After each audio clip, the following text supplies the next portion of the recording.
It is the Mark Thompson Show, and I have been so excited to talk to former federal prosecutor, now defense attorney, all around amazing guy, David Katz, about this new law in Louisiana. So let's bring him on.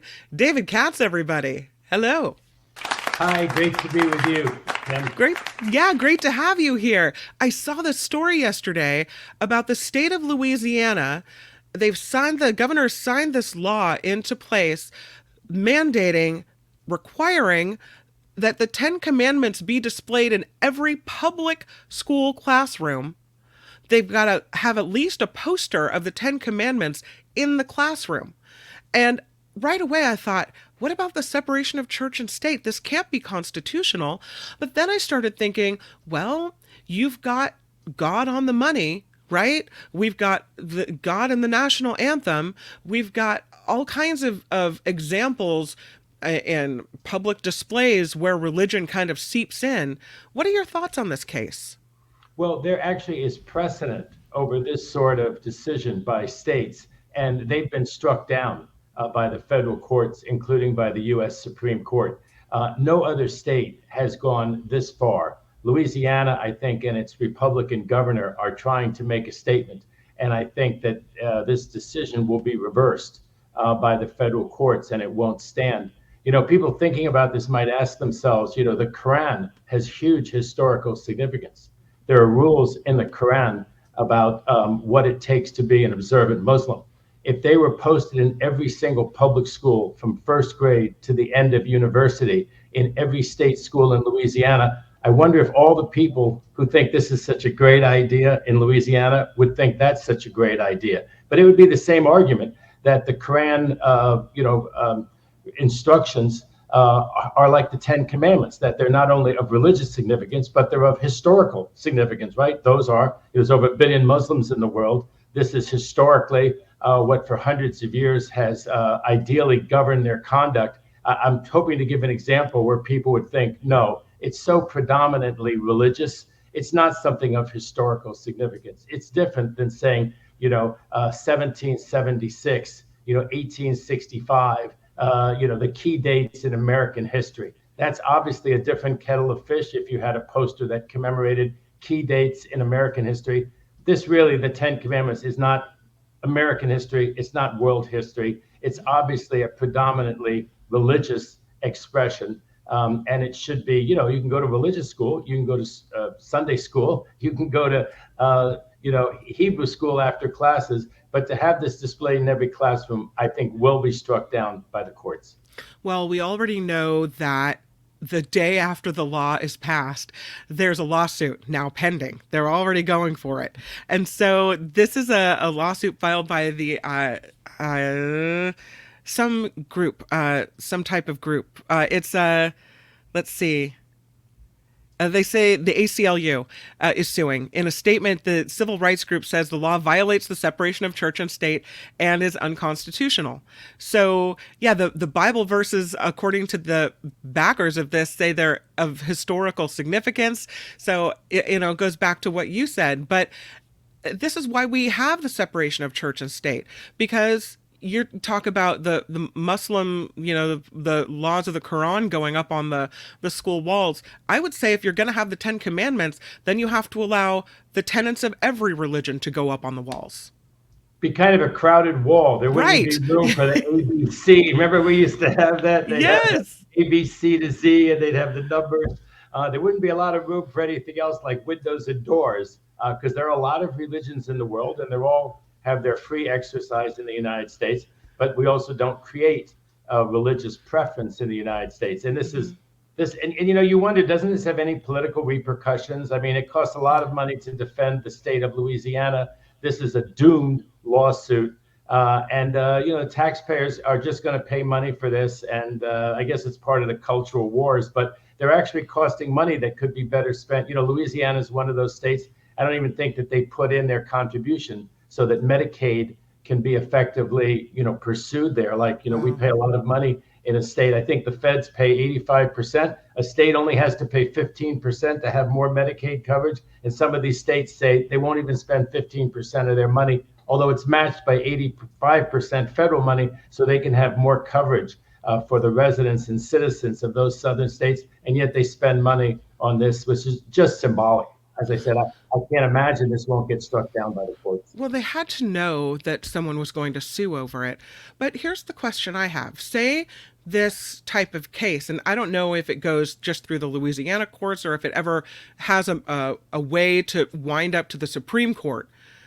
This makeup of the Supreme Court is different. And I'll call them holy rollers because that's who they are.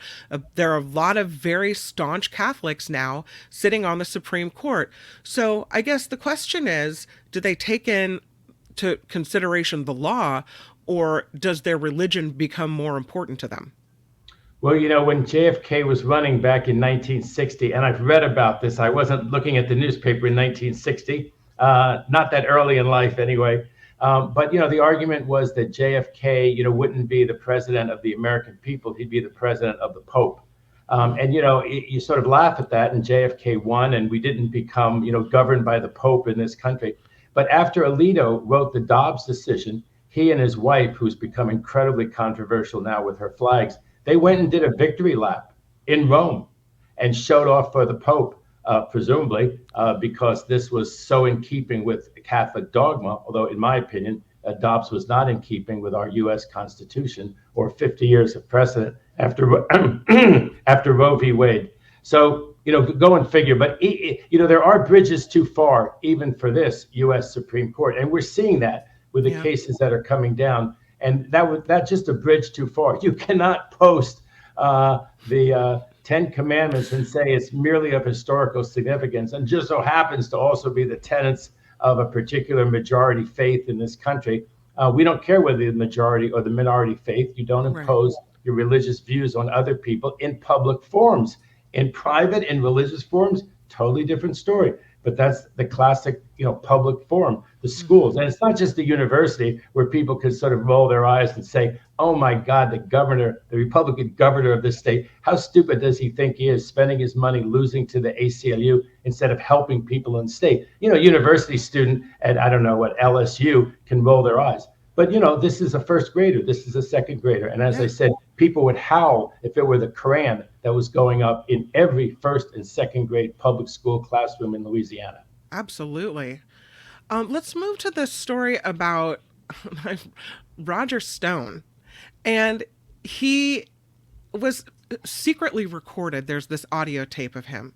And they're talking about, I don't know, how to flip the election should it not go their way this time. And he said, we made no preparations last time. None of the Trump, he said that now they're on offensive footing, is what he said. And in this case, he said, he was asked what would prevent voter fraud, and he said, in some states it'll be easier to stop, in other places it won't. But at least this time when they do it, you have a lawyer and a judge, his home phone number standing by, so you can stop it. He said, we made no preparations last time, none. And this time they're ready with, I guess, lawyers and judges. What does that mean? I mean, I guess, what are lawyers and judges going to do? Are they going to stop what is a rightful election just because Roger Stone says no? Kim, even a broken clock is right twice a day. And Stone, if he's right twice a day, it seems to be completely by accident. He seems to go out of his way to say things that are outrageous, that are untrue. He's been indicted. He's been either pardoned or commuted, but he never had to serve any time, although he was, duly convicted and duly charged, at least in the courts. The point that he's making is completely irrelevant. Yes, there are judges and lawyers who stand by. They're very normal. I did that one year for Clinton Gore. And if there was an issue that came up when Clinton Gore ran in 92, I was a lawyer answering the phone and saying, oh, you should go and keep the polls open for 2 hours longer. You go ask the judge for that. Trying to, plan the election day strategy. Let's say somebody showed up and not only electioneered at the polls illegally. Who do you call? What do you do about it? But suppose they did something even more drastic. Like one of the things was they dressed up like immigration officers and just stood there. The idea is that would intimidate some Hispanic voters just to have, these stooges standing there dressed as immigration officers, though they weren't. It was just a thing to wear. So I'm very familiar with the fact that there are lawyers standing by. There's usually an emergency judge. You'll hear sometimes that the lines are 5 hours long and that some judge has decided to keep the polls open 2 hours longer. So these are the lawyers who stand by on election day to do those things. There are judges who stand by and have to issue injunctions so that the election laws are followed on election day. Now, of course, before that, there's a huge legal effort that goes into elections on both sides. The idea that Trump was the incumbent and had loads and loads of lawyers, he didn't do anything to prepare for what might happen on election day. It's just more of the stories that Stone tells. They had huge preparations. Some of the things that they've been indicted for are things that they did not only before Election Day, but after Election Day. There's been all kinds of alleged misconduct by the Trump campaign in 2020 before Election Day. And of course, it's really notorious the things they did after Election Day.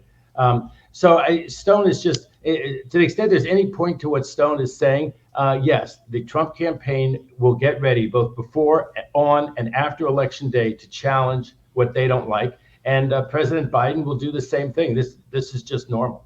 This is the way we work, huh?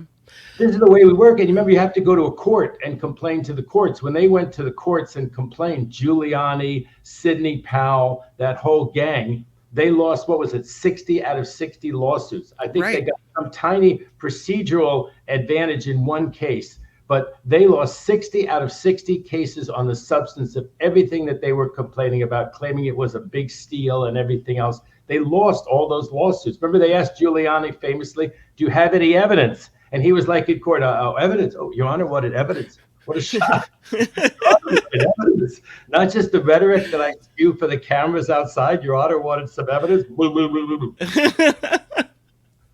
Let's move to the Supreme Court. We've got some opinions still set to come out, and among them, the ruling on the presidential immunity. And I don't know when exactly they plan to make this ruling, but we're all just kind of waiting. We've got cases on hold pending against Trump because we don't know. And then we also have the obstruction of justice charges pending against the January 6th rioters. So any opinions on maybe what the Supreme Court will decide and when? There may be more heat wave, Kim. There may be an earthquake. I don't know. But what I can confidently predict is that before July 4th, the Supreme Court calls it a day. They do not sit after July 4th. So before July 4th, which is imminent, they will decide all of these major cases. And the ones that we're waiting for, because I was just on a show yesterday. And this is why people like me on shows, because I love you on shows. I love you on this show. I analyze the cases as best I can. Yeah. And then I try to give you my best prediction, which is what lawyers do. Lawyers, when they sit around their office and analyze these things, try awfully hard to figure out how a case is going to be decided. I mean, stocks move on how cases are decided. Huge events move on them. And you make your most educated guess. And there are people who they do it more than I do. They follow the Supreme Court even more than I do. And they guess this is going to be 5-4. They guess which justice is going to be on which side. And so I was amused yesterday because in about 8 minutes, I predicted 4 of the U.S. Supreme Court cases, how they would come out. And then they had a very esteemed professor from a very famous university to talk about one of those 4 cases. He refused to take any opinion whatsoever. How it was going to come out. Come on, people want Katz. Clearly, yeah, he doesn't know Katz. That's what we can tell him. Yeah. Right? Okay. So I think that the way presidential immunity is going to come out, and it'll come out in the next week or 10 days, the way that case is going to come out is they're going to send it back. And they're going to say the trial judge, that's Judge Chutkan in Washington, D.C. federal court, that she's going to have to decide after hearing a lot of arguments and maybe some evidence, like an evidentiary hearing. She'll have to decide what are the president's official acts, any president's official acts, and what are private acts. Let me give you an example. Giuliani and other people like that didn't even work for the government.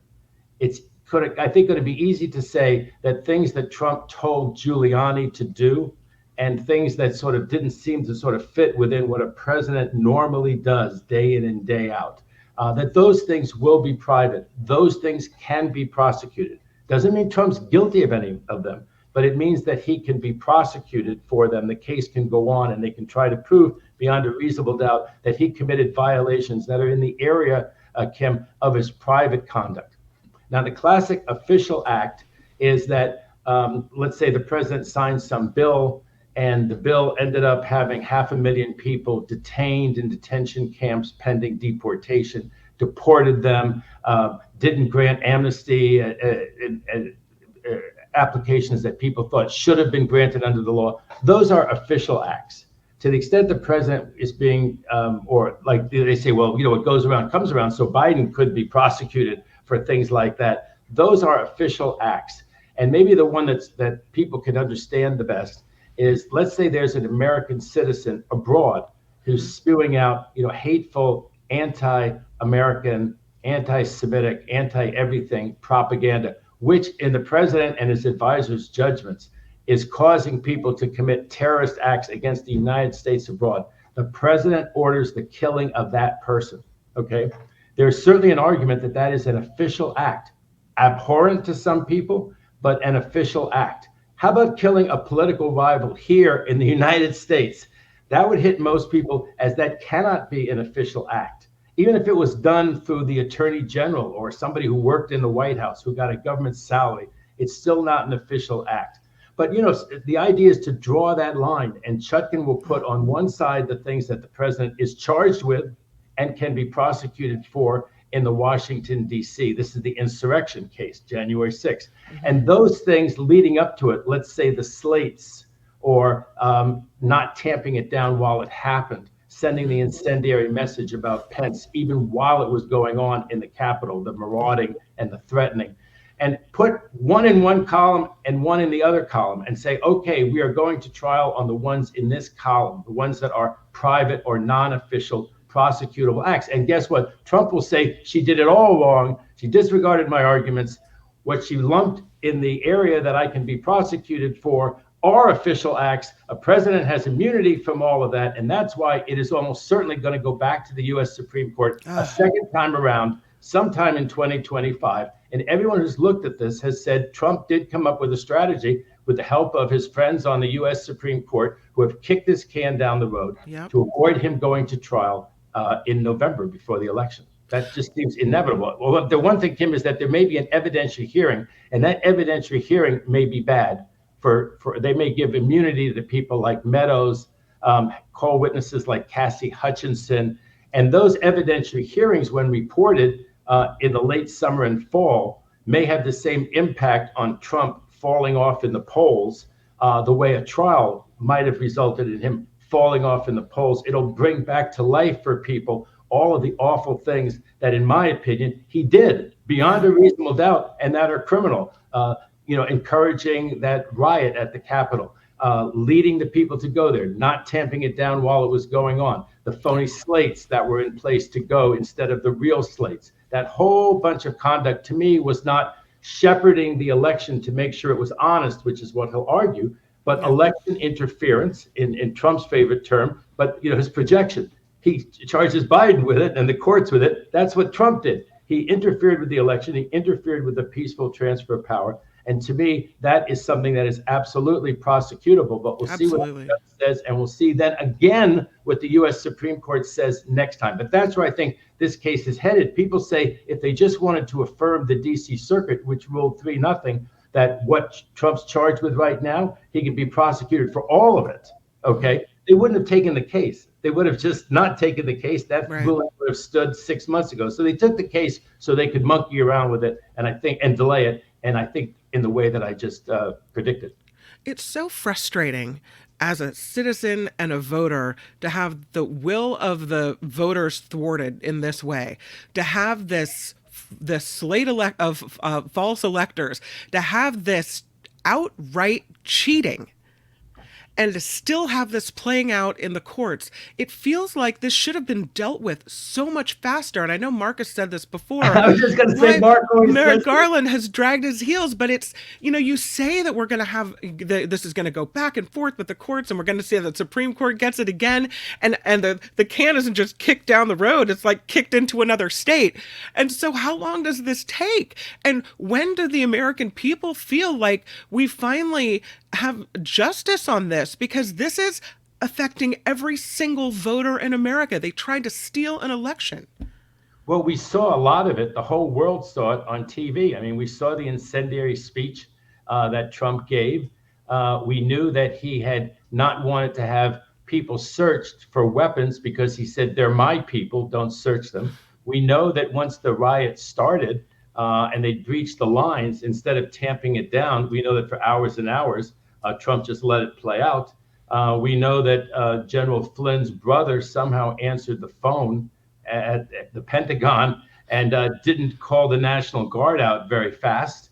We know that while that was going on, Trump sent out the incendiary message that didn't tamp down the threats against Pence, but actually exacerbated them. And we know that there was no action for about 3.5 or 4 hours by Trump of any significance because he was hoping it would play out to his favor and they would indeed thwart the peaceful transfer of power. And you remember they're going to get Pence out of there. Pence was the hero of this story that day because he wouldn't leave the Capitol. If he was, they probably would have put the most senior Republican like Grassley in charge. Grassley would have done exactly Trump's bidding. He would have sent the thing back to the state. They wouldn't have voted that night. And then they would have started all of the mischief trying to get, Alito and Thomas and other justices on the Supreme Court to somehow grant them relief, which it looked like 2 or 3 of them were willing to grant relief to President Trump. So yes, it's extremely frustrating. And that's why some people say, we knew all of that. Couldn't Merrick Garland have appointed a special prosecutor without having Cassie Hutchinson? She was so critical to this.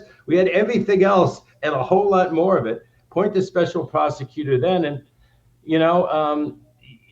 it's not, in some sense, it's not Merrick Garland's fault. It's really Trump's fault and Trump's followers and true believers' fault because they pressed it to those limits.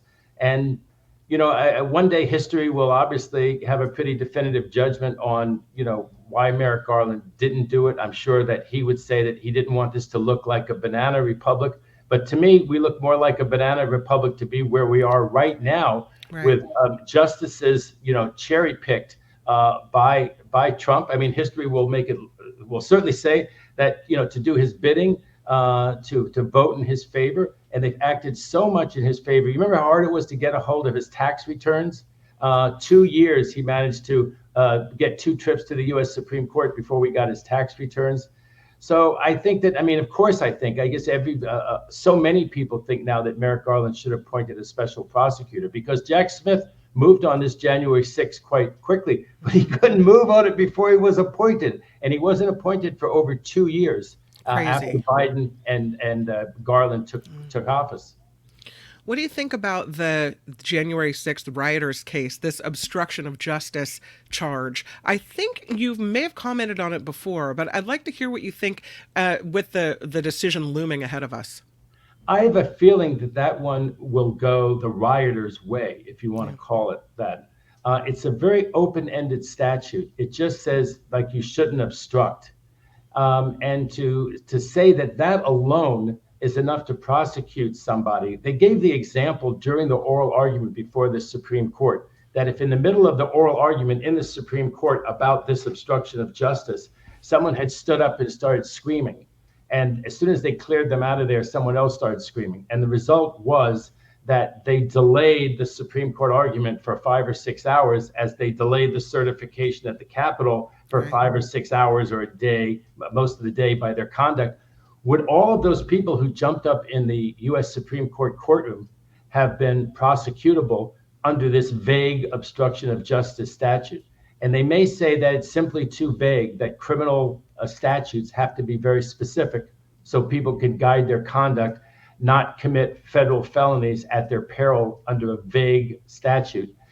There are only about, I think, 50 or 60 people who were only prosecuted under the obstruction of justice. If they were prosecuted for trespassing or failing to obey an order or assaulting one of the officers there at the Capitol, those convictions would all be good. But the person who was only prosecuted under this vague obstruction statute only, they would have their case thrown out if they properly preserved the issue in court, which I think most of them did. As to Trump himself, he's charged with 4 counts. 2 of them are those vague obstruction counts.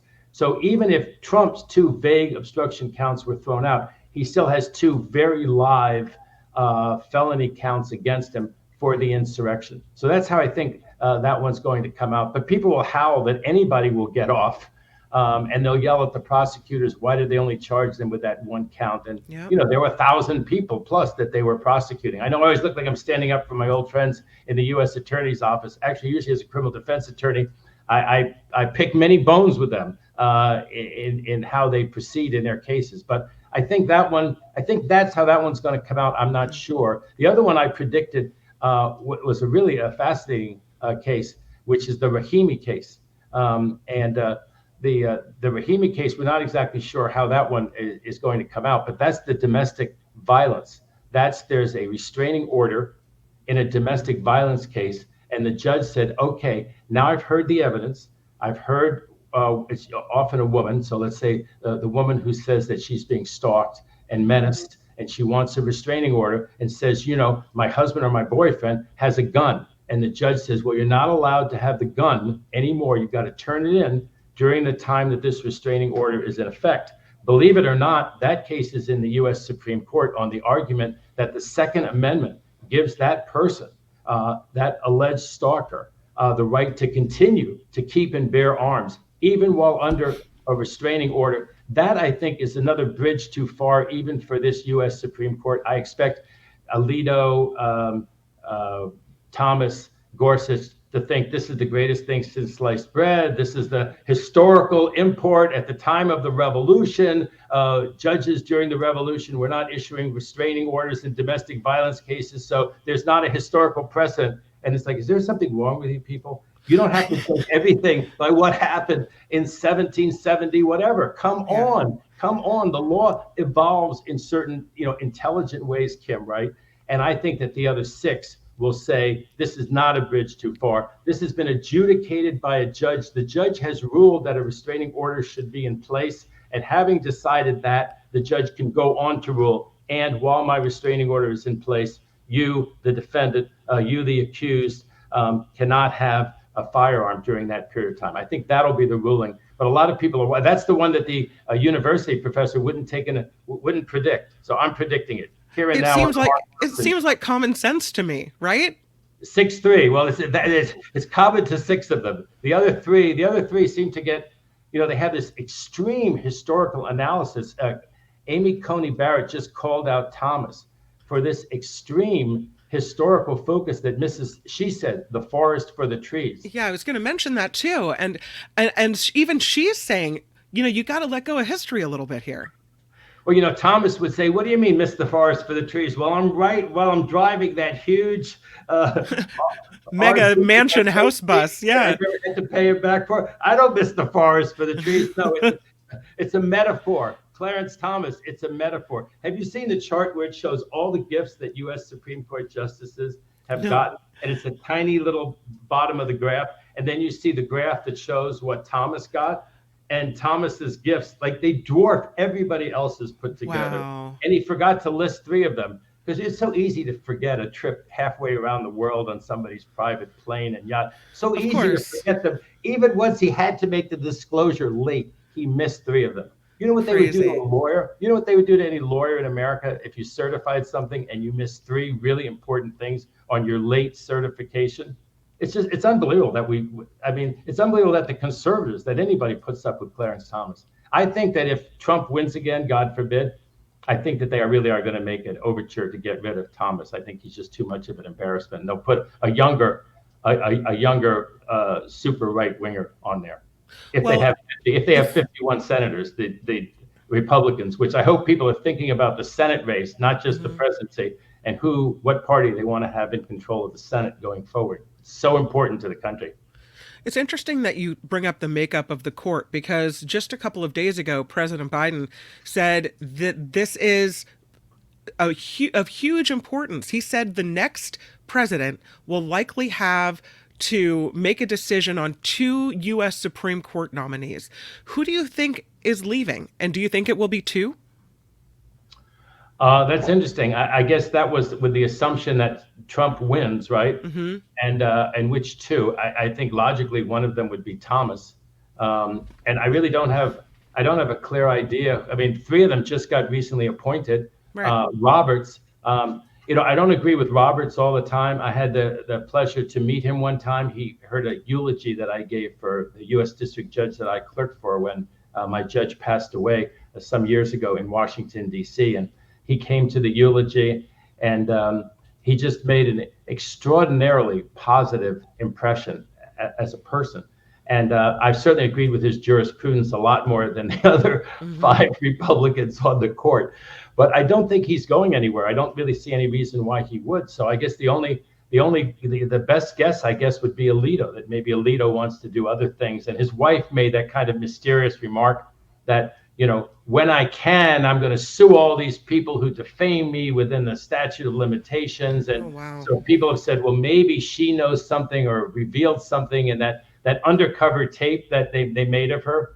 And I have to laugh when the Alitos scream about undercover tapes, because I don't think that Alito himself ever saw a criminal case where he minded the sting. If you were nobody, a schlepper, and somebody wore a wire on you, Alito thought that was the greatest thing in the world, that they wore a wire on the schlepper alleged criminal. So, right, what's good for my policy may not be good for me and my wife. Exactly. He actually does to me what I say is fine to do to other people. I think that's called hypocrisy, right?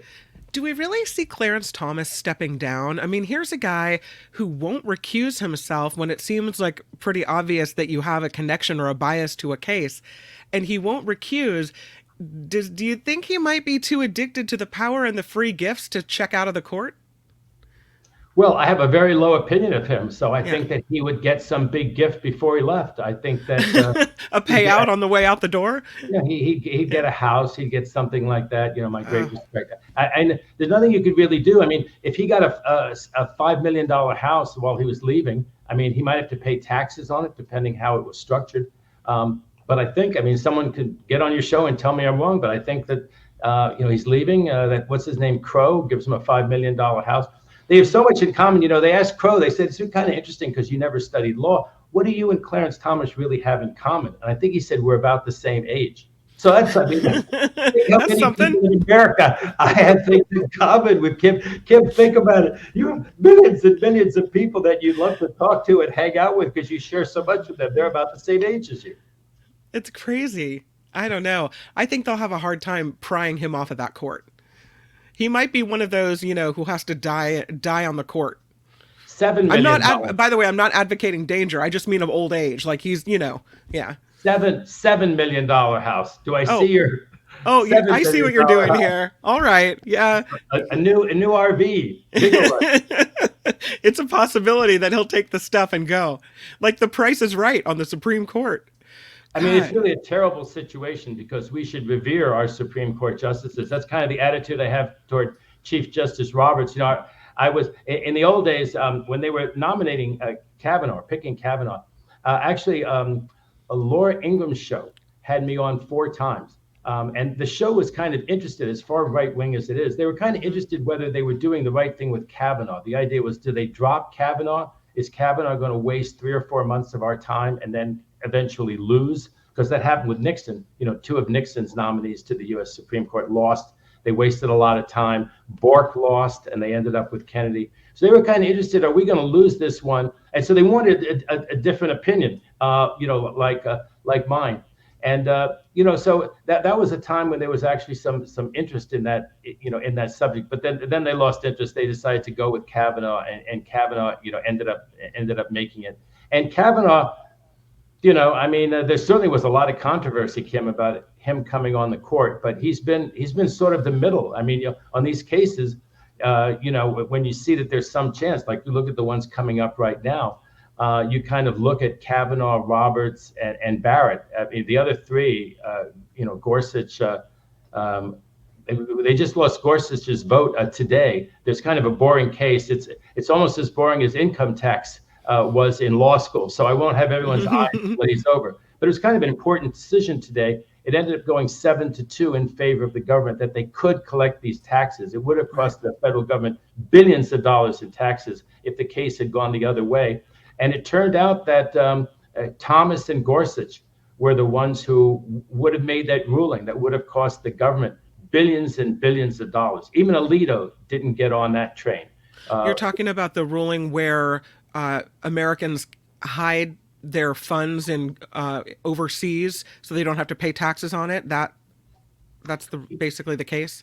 Kim, they fairly legally hide their taxes Yeah. overseas because they never realize any income. And so there's an income tax. They had to pass the 16th Amendment to the Constitution for there to be an income tax. So the argument is that an unrealized gain is not income. This will be a huge issue if the government ever imposes a wealth tax.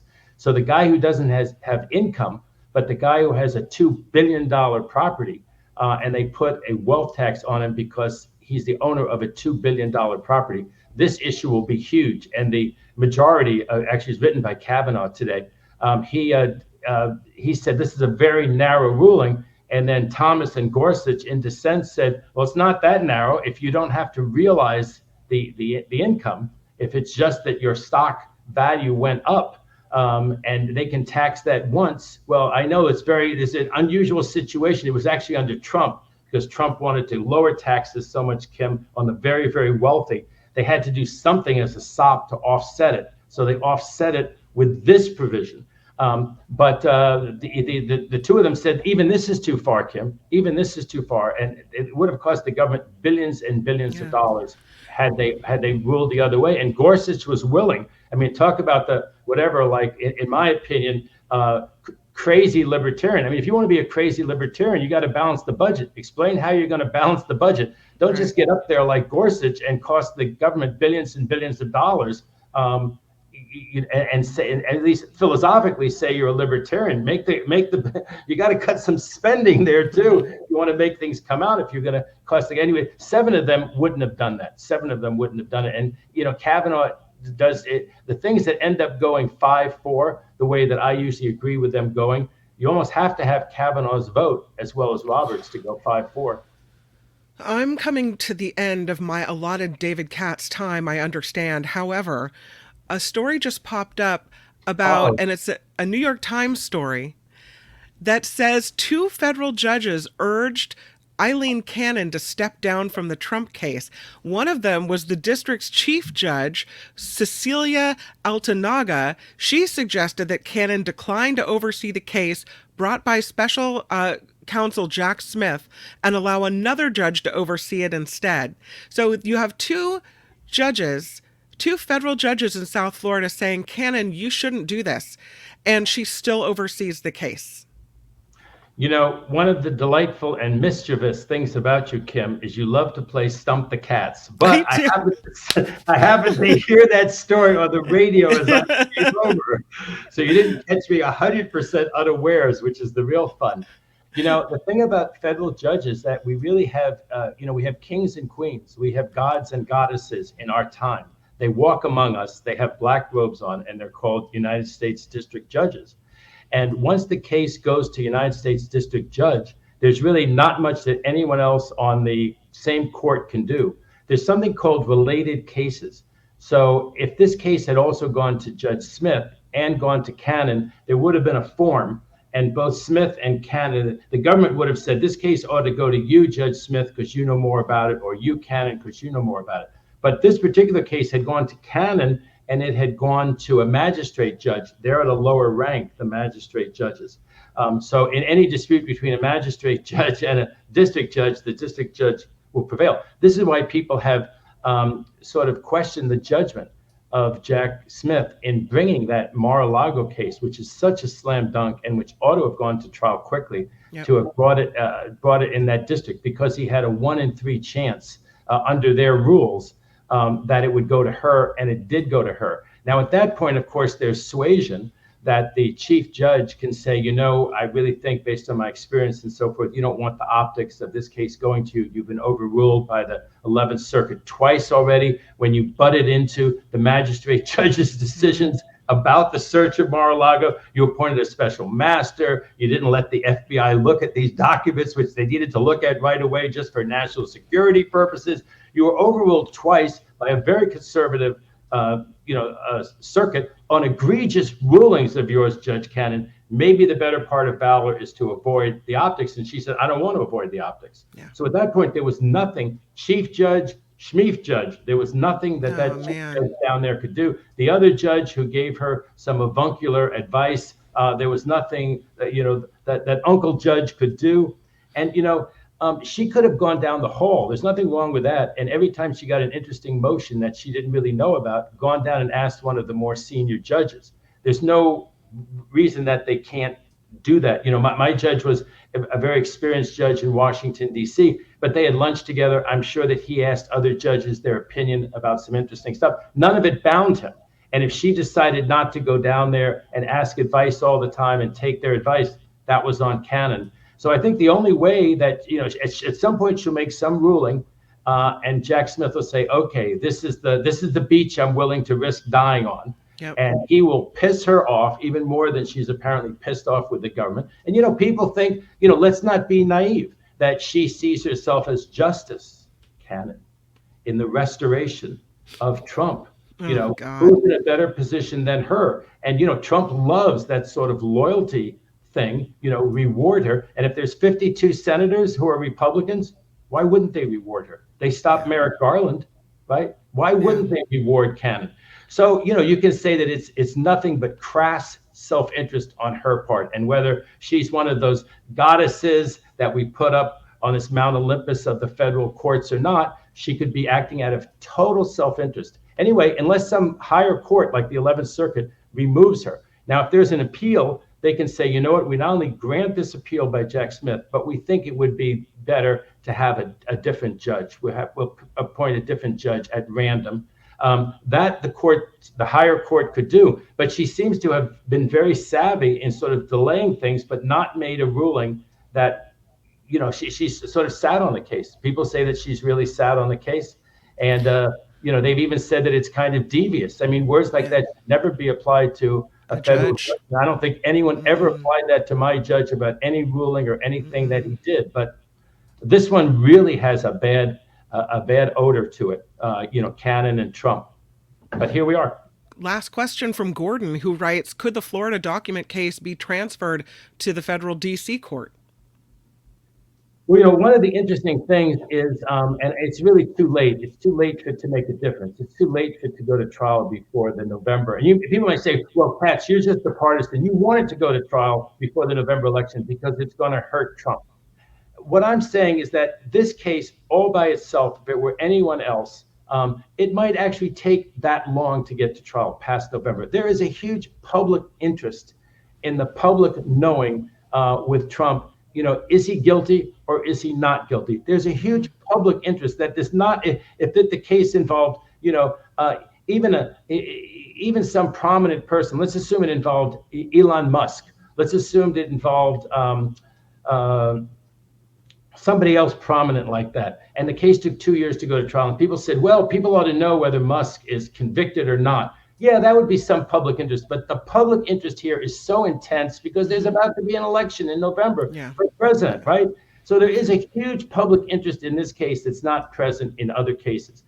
There just is. And that, to my mind, makes it different. Now, if you just say theoretically, hypothetically, I suppose that if there are documents, let's say in New Jersey, Smith could charge Trump in New Jersey and say that you also obstructed justice by taking documents and keeping them there. We asked for the documents that were in New Jersey at your club there. You didn't turn those over. You BS'd us about them. But oh my God, politically, first of all, that trial would never go to trial before November. And can you imagine the political reaction when Jack Smith says basically, okay, you're delaying. We're going to file a new case. And we're going to move that one forward. Yeah, slow it down as much as you want to, Judge Cannon, because we're already bringing a case in. We're moving on without you, We're moving on without you in New Jersey. We're moving on without you in Washington, D.C. And whatever strategic, practical aspect that would have had at one time, it wouldn't have any now. It would just be a talking point for Trump, how much they want to get him.